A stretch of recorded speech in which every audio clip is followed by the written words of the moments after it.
the fuck?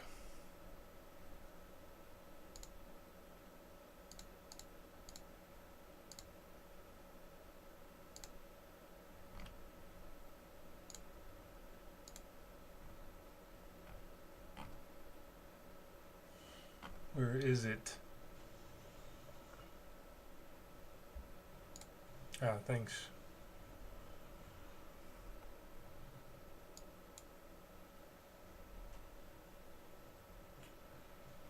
Dude, what the fuck?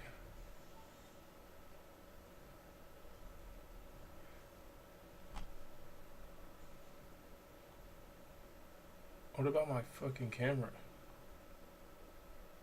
Can TikTok see me right now? There's no way.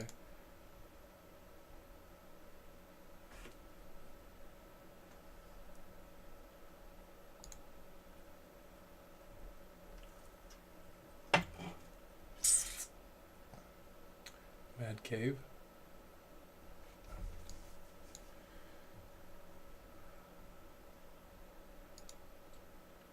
I'm trying to figure out why my picture's not on here.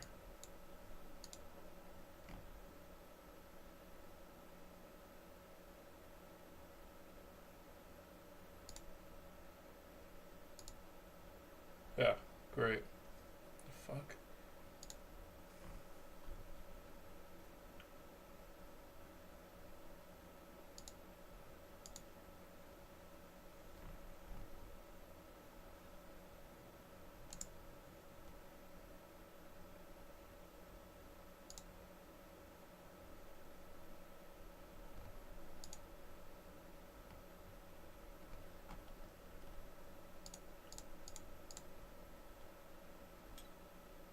This is retarded. Yeah, I actually had a fucking viewer for a second too.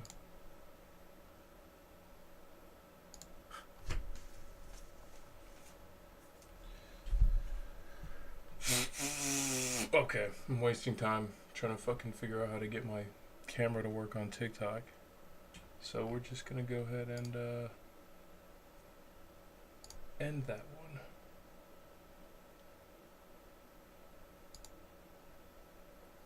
I mean, what am I supposed to do?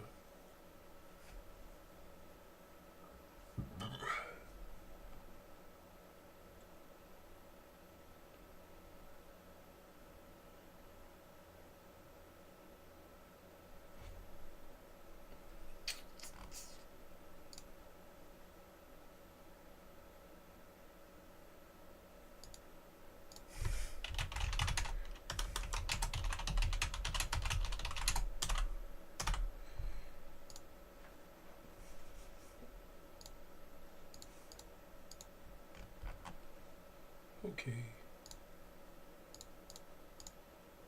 Enough of trying that.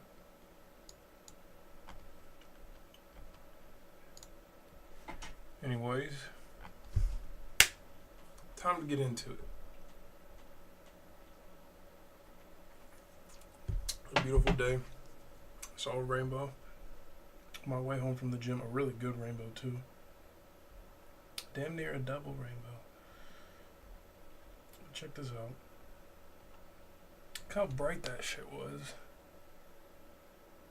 Super bright.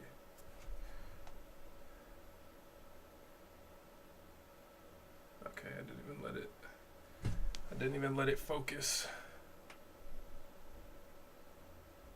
Look at that. Is it gonna focus?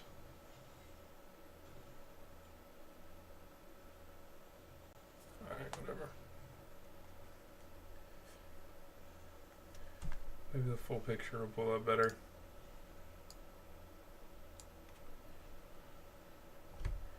Can you see it there?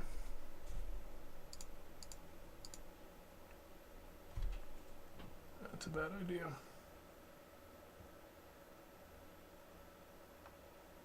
Really, it won't. If I turn these off.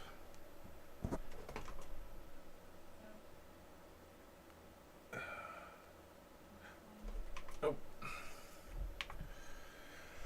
No dice. Alright, whatever. So it's just bots today, huh? Just fucking bot after bot after bot. So be it. Anyways, let's get down into the brass tacks. Control anticipation.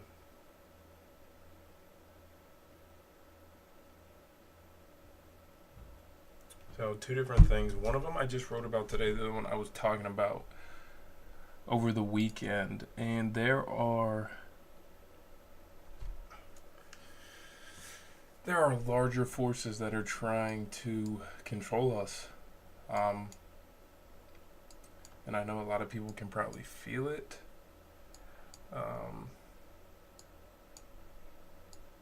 But it's happening. So, what the fuck? Okay.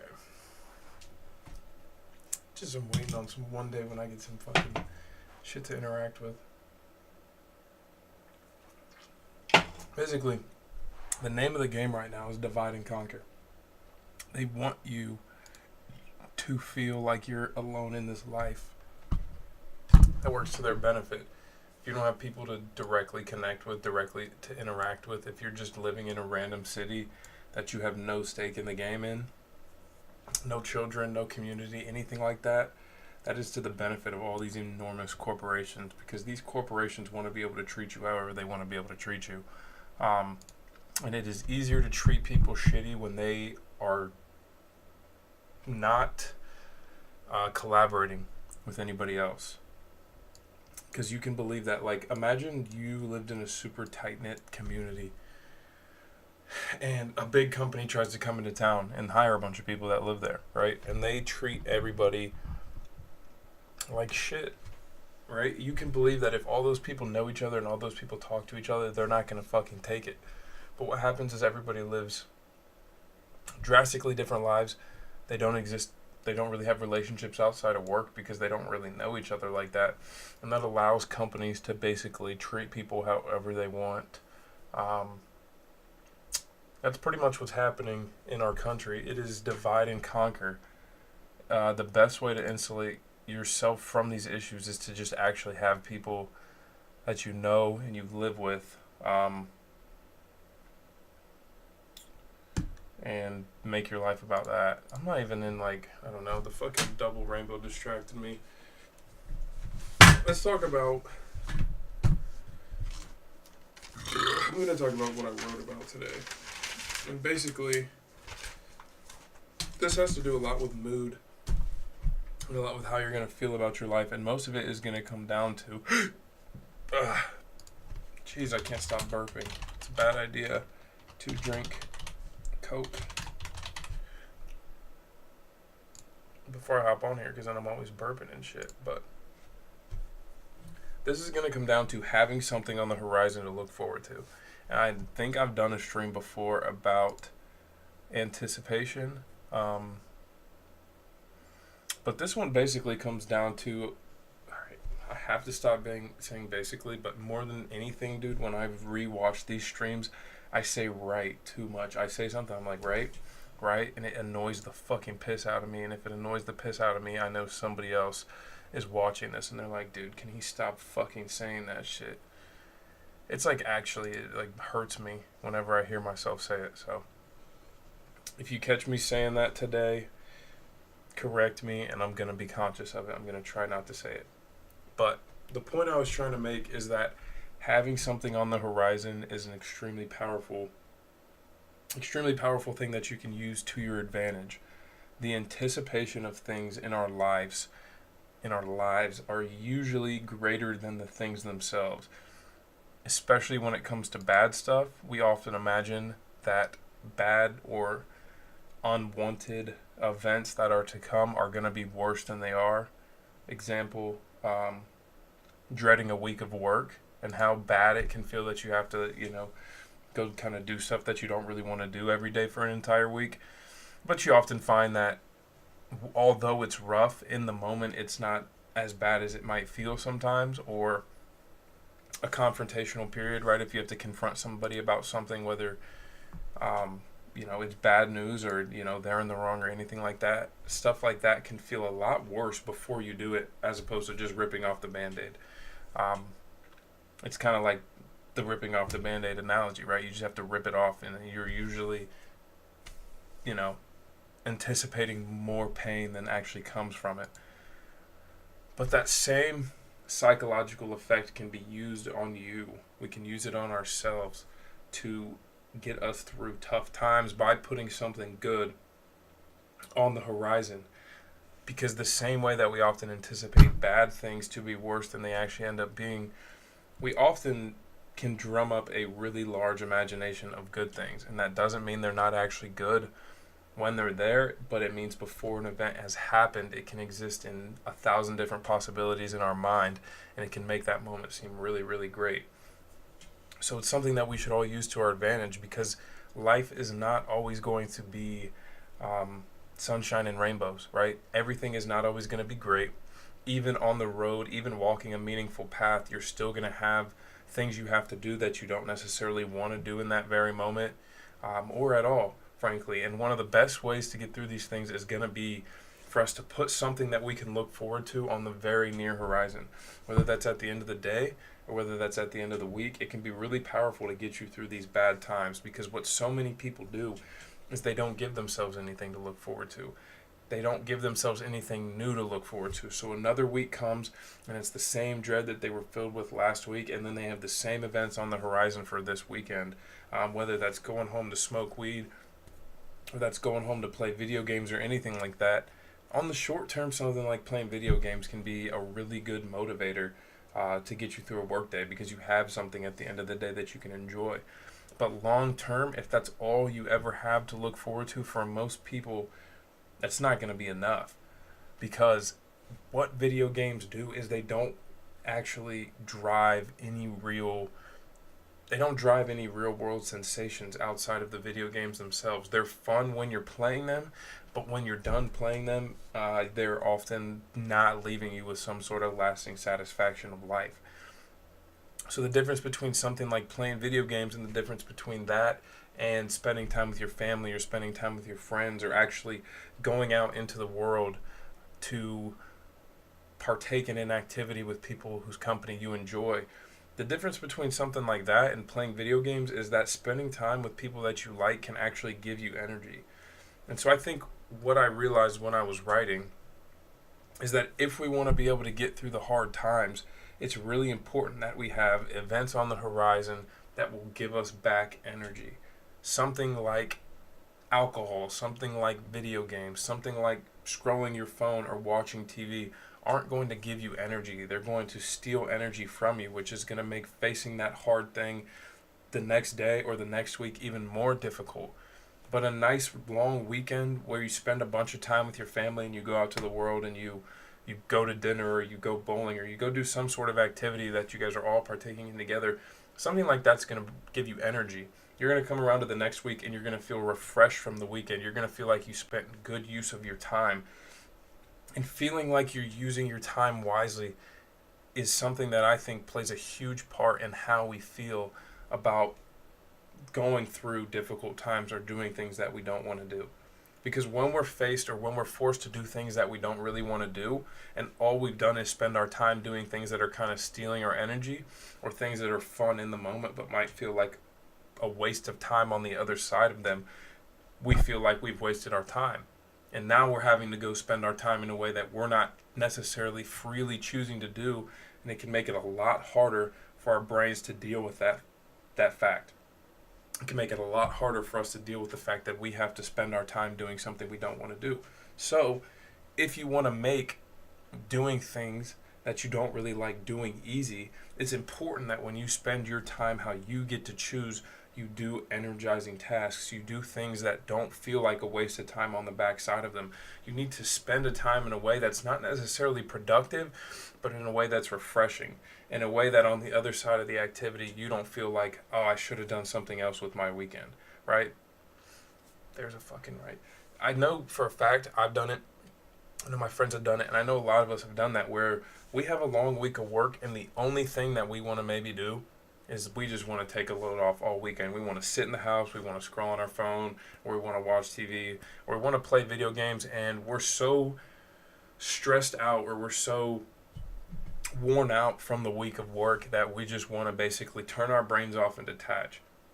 Let me ask you this. Whenever you've done that, whenever you have spent your entire weekend rotting inside after a hard week of work, do you feel better come Sunday when you have to go back to work, or does it kind of make the thought of going back to work even worse? Because if you're asking me, I know for a fact whenever I've had to do that, I feel a lot worse going back to work that day.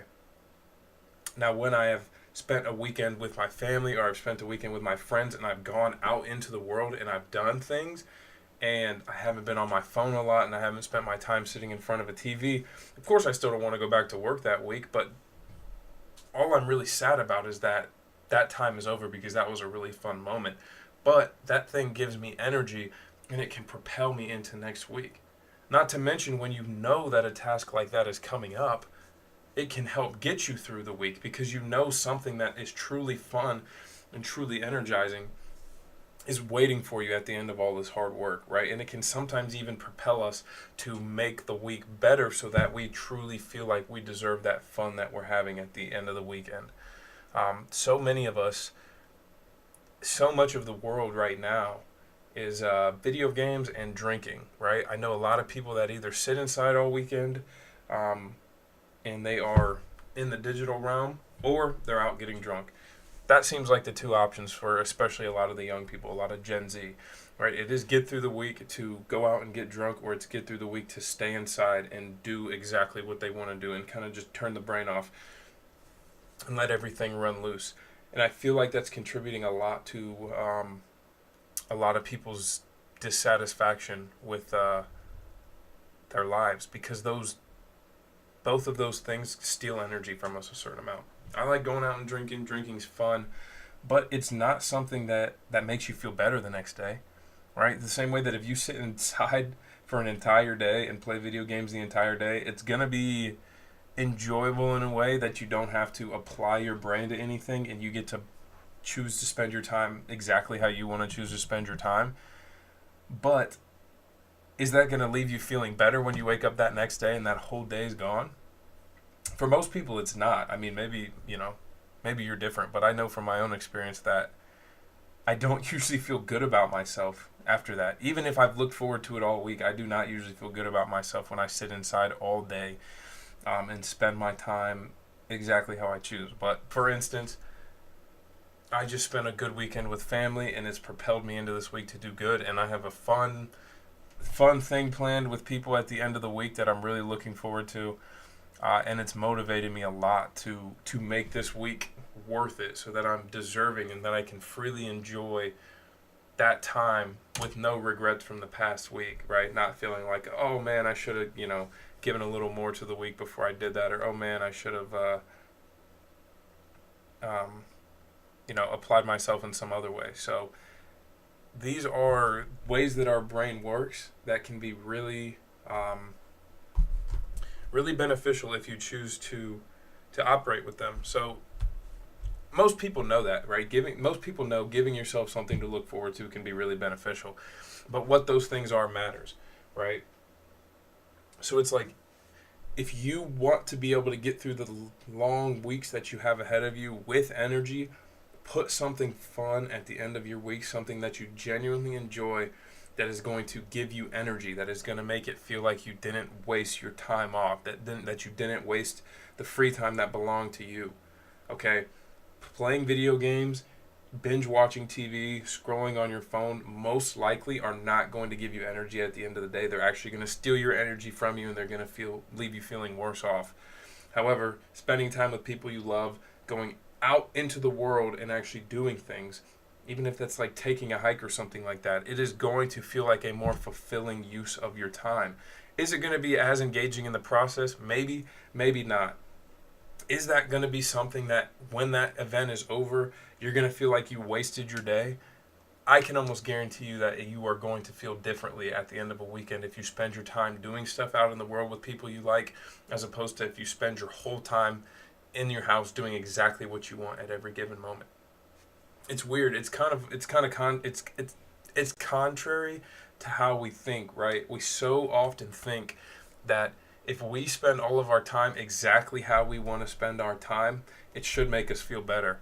But the reality is we actually feel better when we spend our time with people we like, doing some of what we like and maybe some of what they like too. A lot of people get really protective over their time when you're constantly working on behalf of a company that you don't really care about, and you can kind of feel that doesn't really care about you. All you want is your time to be your own. And so a lot of people get really protective, and a lot of people get really selfish over their time, where they feel like they should spend their weekend doing exactly what they want to do. Nobody else's input matters. But you'll probably find if you get together with people whose company you enjoy, you compromise a little bit to do something that you both enjoy, or a little bit of what they like and a little bit of what you like, you'll actually probably feel better from doing something like that, doing something that's not entirely your own, because we're social creatures. We like to share our time, and sharing an experience with somebody is more powerful than having an experience all to yourself, even if you feel like your time's not your own. So use that to your advantage. Okay, it can be really, really beneficial for giving you some energy back, because we don't even often realize how we are having our energy zapped. It doesn't even feel like that. Sometimes it just feels like you're tired, or everything bubbles up and it feels like it's been bubbling, a bubbling problem that's finally coming to the surface, where you just can't stand to go to work anymore. But what you'll find is that it's probably an inadequate use of your free time. Nothing will make your time feel like it's less your own than if you're not even enjoying your free time either. And I mean truly enjoying your free time. What are we supposed to do if we don't like what we're doing 8 to 5 Monday through Friday, and then what we come home and do makes us feel worse, right? How would that make going to work any easier for us? How would it? And that's why that's why the phones are really so detrimental to so many of us, because so many people scroll. So many people get off work, they go home, cook themselves some dinner, throw on YouTube. When they finish eating, maybe they clean their dishes, and then they just scroll on their phone for the rest of the night. I know a lot of people do that. We all agree, though. Do we feel better, right? Do we feel better after we scroll on our phone for a couple hours on end? The whole time we're doing it, we're telling ourselves to stop doing it, and we can't put it down. Do you? Let me ask, do you feel better after you do that? So in what world would spending your time at a job you don't really like, and then coming home and getting on your phone and doing something that makes you feel worse, in what world would that make you feel better about going to work the next day? In what world would that make you feel better about what your life actually is, if all of your time is spent making you feel worse? You don't really feel good when you come home from work. You get on your phone. When you get off your phone, you don't really feel great about being on your phone. And then when you're going to bed, you don't feel great about waking up for work the next day. And the whole time you're just waiting for the weekend, when you can finally spend your time how you want to spend it. And then what do you do over the weekend? You spend your time doing things that make you feel worse when you're done with them. It becomes like a downward spiral of just constantly making yourself feel bad, right? Chasing highs that make you feel worse on the back end, because you're chasing that high to cope with the fact that you don't like what you have to go do Monday through Friday. But the whole time you could actually cope with it better if you didn't chase these highs that had you feeling worse off on the weekends, or even worse off the same nights you get home from work. It's just a thought. It's just a thought. It's hard to see it when you're in it. It's really hard to see it when you're in it. And I've been there before, and I still am there sometimes.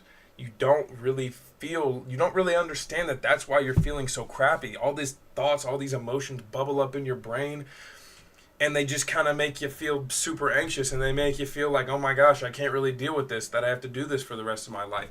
Have you tried, or when was the last time you did an activity that wasn't involved on the internet? Maybe let's just say it wasn't involved with the internet, and you felt worse about life after that. Let me genuinely ask you, have you ever gone for a walk with people whose company you enjoy and then felt like worse about life? Have you ever gone with your family or with your friends to some stupid entertainment place like Topgolf, and then left and been like, wow, I actually hate my life right now?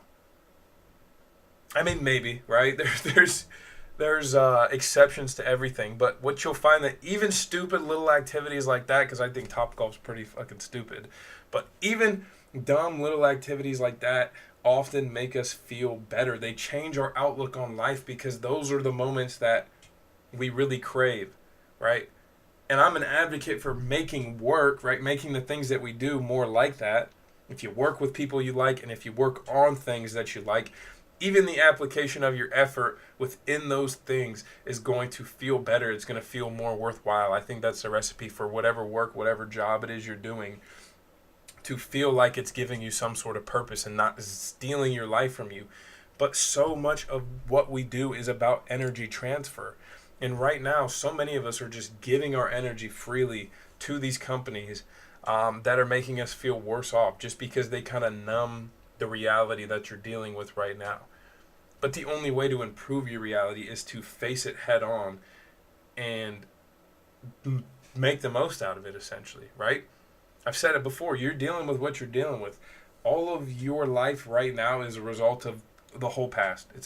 It's a result of what happened to you and the decisions you made. And in this very moment, you can't change it. But what you can decide in this very moment is that you are going to take the proper steps to improve it in a way that you would be satisfied with your life improving. Okay? And so if your goal right now is to deal with your life a little better or to enjoy your life a little more, you should start by figuring out where it is you're getting your enjoyment from. Are you genuinely enjoying the things that you're doing when you are left to your own vices? Or are you doing things that just make you feel better in the moment? Right? I smoked weed every day for years. I would come home and that's what was getting me through work. Okay, and that made it a lot harder to deal with it because that was the light at the end of my tunnel. But what if the light at the end of your tunnel was a brighter light? What if it changed your entire outlook on what life was? What if you had a tight-knit group of people that you could get together and talk about things with, and it made getting through your weeks better because you were just excited to go have a conversation and share your struggles with these people, right? Nothing builds better bonds than struggling with people. And relationships are so overlooked because of the way we exist online, right? You could get on the video game and you could still talk to your friends. Or you could get on social media and you can still talk to people, but it's not real human interaction. It's a completely different thing to be with somebody face to face and to feel the human experience in the same room as you. That is something the internet cannot capture. And as hard as it tries, it is not going to be capturing in the next year or two, okay? Maybe there's some future with it, the VR, right? But even, have you been on the Oculus? Have you seen the avatars? It's not going to be real. That human sensation, that experience of the fact that another human is standing or sitting across from you, having a experience just as powerful as your own in life, facing struggles all the same, is completely overlooked when we live on these computers because we think texting somebody, or we think calling somebody, or we think being in the same digital space and talking to them on a headset is a substitute for real human interaction. But have you ever compared the two? Have you ever been on Discord with all your friends and then gone and actually hung out with your friends? I mean, the experience is vastly different. We're not even talking about it the same realm. It's not even the same thing. And it's the same people probably talking about a lot of the same stuff. But just being in the same room as people changes the experience entirely. Okay, but we're in the digital age. Enough people do not realize how powerful of an effect just being with people, right? We're in the age of remote work. We're in the age of everything being online, everything being on computers. It's not the same thing. It's the same reason that people talk tough on the internet, but it have entirely different demeanors when they're face to face, right? And then you look at all the political division that's being sown, and you look at all of the disagreements that happen on the internet, and you just realize that there is a human component lacking, and it's a human component that can only be experienced in real life. It can only be experienced in real life, but so many of us live digitally, even if we don't really feel like we live digitally. I'm telling you right now, if you get off work and you go home and you make dinner and you turn on a TV show or you turn on YouTube and then you spend the rest of your night on your phone or on video games or on YouTube, you live a digital existence and you don't even realize how much it's doing to you, okay? Especially if you live by yourself. You don't even have to really identify as somebody that's on the internet like that, right? You don't have to be a Redditor. You don't have to be a 4chaner. These people that are like truly on the internet to another extent. You are still living a digital existence. And you don't even realize how much of a human experience you're missing out on by putting that much of your life online. And I'm guilty of it too. Okay? I get off the stream sometimes and I play video games for a couple hours. Or I watch YouTube videos or I scroll on Twitter or anything of the sort. And I always feel worse about it. Whenever I actually just go spend time and I have real world discussions with people and I talk to people face to face, that's when I have the best stuff to talk about on here. Every single time, without fail. Without fail. But we all think we can just kind of substitute it. Or like I said, again, we all want to control our time. We all want to hold on to our time that's ours so tightly because we feel like we give so much of our time away to these companies and to these corporations that don't really care about us and that we have to do stuff that we don't want to do. So many people just want to do exactly what they want to do. And then they have algorithms that'll show them exactly what they want to do. Or they have a video game that's perfectly calibrated to hook onto the dopamine receptors in their brain, and they love playing that game. So when they get their free time, they want to satisfy themselves as much as they possibly can. So that is what they do, and we're all getting stuck in a trap of trying to satisfy ourselves as much as we can, when the best way to improve all of our experiences in life is to spend more time together. It is literally to spend more time together. But none of us want to do that because we all feel like our time's being stolen from us, and then it just becomes a cycle of feeling like your time's stolen, feeling like your time's being stolen from you, and then wanting to get a grasp back on your time, right? Feeling like your time's being stolen from you, and then wanting to get more control over your time and holding on to it so tight. And so many of us are guilty of that. So many of us are guilty of that, even during the week when we don't even realize it. You could feel better going to work tomorrow if you chose to do something with one of your friends on a weekday. And I know some people do that. How often is that going out to drink, though? Or how often is that, playing a video game together? And I know a lot of this is coming from my own experience and the stuff I like to do with my friends during the week. But I just mean, like, have you ever gone and played a sport during the week? I mean, I know some of you guys have. I know somebody out there has. How much better does that feel, right? But it's like a drug. So many of these things are like a drug where, again, they make you feel better in the moment and they drop you off, and people are chasing that high. So even if you go play a pickup game of basketball or you go play pickleball with your friends after work on a nice day, you're probably going to go home and you're going to be feeling great. You're going to be in a great mood. But that thought is going to creep back into your brain of, remember how nice it was to just control all your time and be on the TV and scroll on your phone all night? Remember how peaceful that was, how enjoyable that was in the moment? And that stuff starts to creep back into people's brains, and they start to think, oh, that was so nice.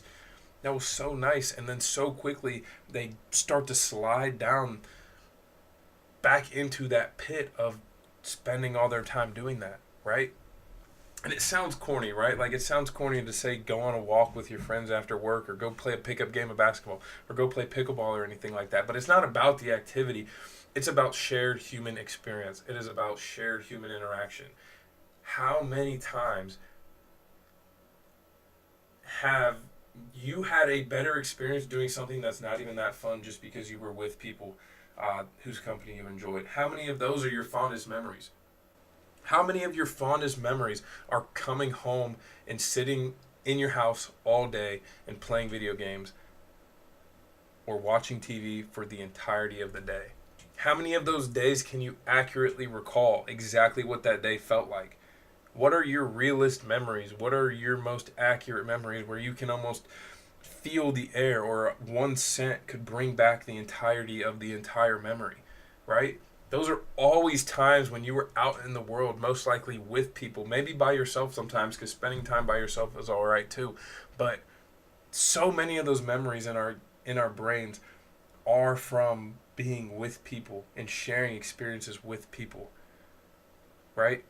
Even being by yourself out in the world is powerful because you are around, you're in the company of other people. There's a component in the air when we spend time in the presence of other people that cannot be measured, and it cannot be replicated through the computer. I kid you not, you could walk around at some You could walk down the city streets by yourself all day, and just knowing that there's other people having another human experience similar to yours would do more for you than if you spent all day talking to people on the computer, right? Or navigating the web and seeing other people that having human experiences on the computer, right? It kind of seems like the same thing. It's not the same thing at all. It's not the same thing at all. And we all lose sight of that so quickly. We don't all lose sight of it. It is very easy to lose sight of that so quickly. But I can almost guarantee you, if you really think about what are your fondest memories, what are your most powerful memories, are any of them, maybe there's one, but are any of them truly solo experiences? I couldn't find the right word. But are they truly? Like, did they really happen in a vacuum where it was just you and nobody else? Or are so many of the best memories to relive the ones that you lived with people and then to recount those memories with them? Right? So what is an existence that is lived entirely by yourself because you want to control your own time? I'll tell you what it is. And it's an existence that nobody will remember except for you. Nobody will remember except for you. Our idea of who even people are in our life exists from the moments we share with them. If you decide to spend all your time by yourself, nobody is going to have fond memories with you. And you're not going to have fond memories with anybody else. And that is kind of a bleak experience if you really, really think about it. Even if you're kind of a loner, your best memories might be walking down the street by yourself and witnessing somebody else doing something hilarious, or somebody tripping and falling, or two people bickering, or two people being in love, or something like that. And this all sounds so like romantical, and I'm coming to have these realizations right now while I'm talking about it. But what is a life lived entirely by yourself? Working with people you don't like, working a job you don't like, feeling like your time's being stolen from you, and so then coming home and living your life by yourself. What are you going to have to remember as you grow older? Enforcing that much control over your time. I'm telling you, like, hanging out with people you genuinely enjoy, they're going to talk you into stuff that you don't really want to do. And you're going to have fun doing it anyways. You're literally going to have fun doing it anyways. I mean, I can't tell you the amount of times where it's been like, oh, I don't really want to go do that. But you go do it anyways for the company. And it ends up being one of your fondest memories, right? It's not always about satisfying your immediate desire, right? Because sometimes our immediate desires are not guiding us down a place that we actually want to go. Right? They are not guiding us to a fulfilling life. That's our immediate desires. They're not guiding us somewhere we actually want to go. So,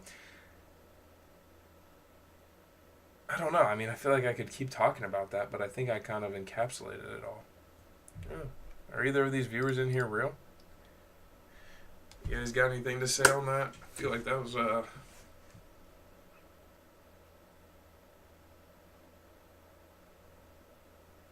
had a lot of realizations myself. That's it. That's it right there. Spend more time with people you enjoy being around, and your mood will increase. I kid you not, dude. I was like, it was good. Oh, you were here the whole time just ranting? I mean, just listening? Hell yeah.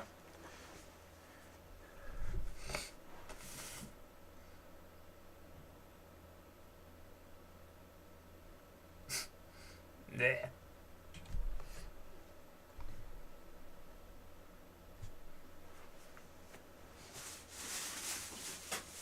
That was a huge loogie. The entire time? You heard that entire rant? Dude, I was low-key going in for a second. I was like blacked out. You saw the rainbow too? I thought I was just talking to myself the whole time. Somebody else just left. I guess it might have been a real person. Because, dude, the viewers were low-key sustaining. Nobody was saying anything, though.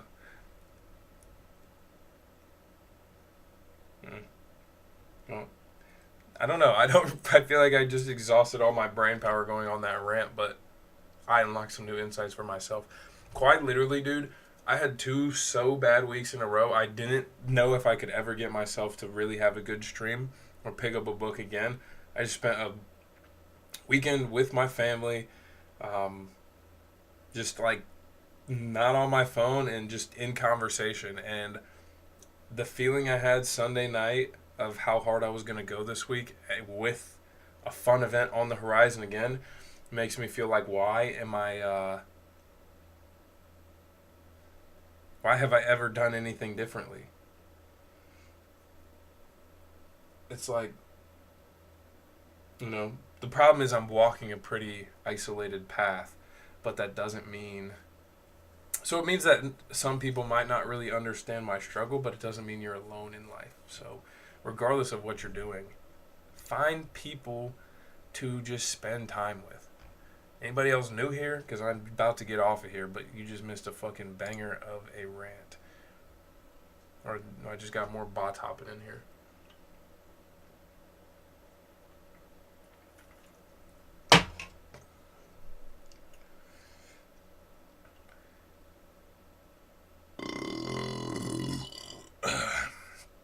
No, nobody real. Alright. Peace out. Follow me on Twitter. Follow me on TikTok. Hope everybody has a beautiful rest of their week.